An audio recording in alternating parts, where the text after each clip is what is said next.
Hey there, Angie Wagler for Arise Now in the 2-Minute Wake-Up Call. Well, here I am. I'm standing in front of the door here because we had a huge dump of snow and it looks so pretty. And you know, it's a special day here today at the Wagler household. Today is the day we're getting our floors put in. You know, we've been doing this kitchen reno. We've been living on plywood subfloor here for quite a while. And on a day like today, it's like it would be really good to have floors to come into and not drag this stuff in on the plywood. Well, you know, before the floors go in, I wanted to share with you a little something that got me thinking. You know, we've been doing some spray painting, cabinet doors and cabinets and the kick plates. The kick plates were sprayed. I put tablecloth down, vinyl tablecloth, and we sprayed them in the living room floor. Can you see the evidence of that spray? Was a little bit of overspray that went beyond. You know, we certainly covered over painted the kick plates, but there's evidence that shows that something was going on here. Soon going to be covered up, so we won't see that in the finished product. But it got me thinking. Got me thinking about the presence of the Lord, how he overshadows us. You know, we're heading into the Christmas season, and Mary, she had an encounter with an angel. He was giving her her destiny. He was telling her what was going to happen to her. She was going to get pregnant. She was going to have a son. She's like, I don't know how this is going to happen. He says, well, you know, Mary, the Holy Spirit is going to overshadow you.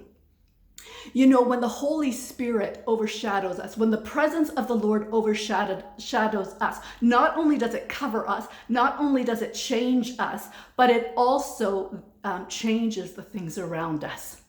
The evidence of that is seen beyond ourselves. The impression is made beyond ourselves. It got me thinking about Peter in Acts. It says that even where Peter's shadow fell, people were healed. It was because he was overshadowed by the presence of the Lord.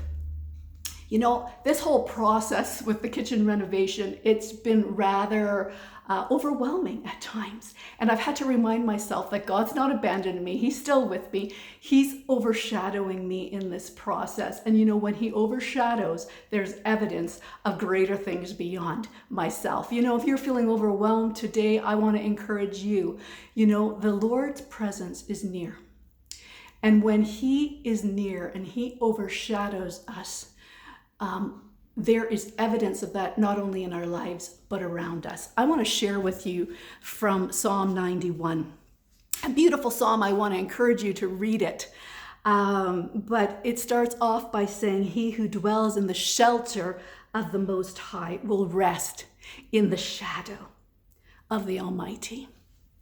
He who dwells in the shelter, he who dwells in the presence of the Most High will rest in the shadow of the Almighty. It goes on to say what all that results of that is. I want to encourage you to read that today. And as we go forward, remember that his presence is so near that it changes us, coats us, and the evidence of it is seen beyond ourselves. Well, something for you to think on. And until we meet again, stay awake and stay alert.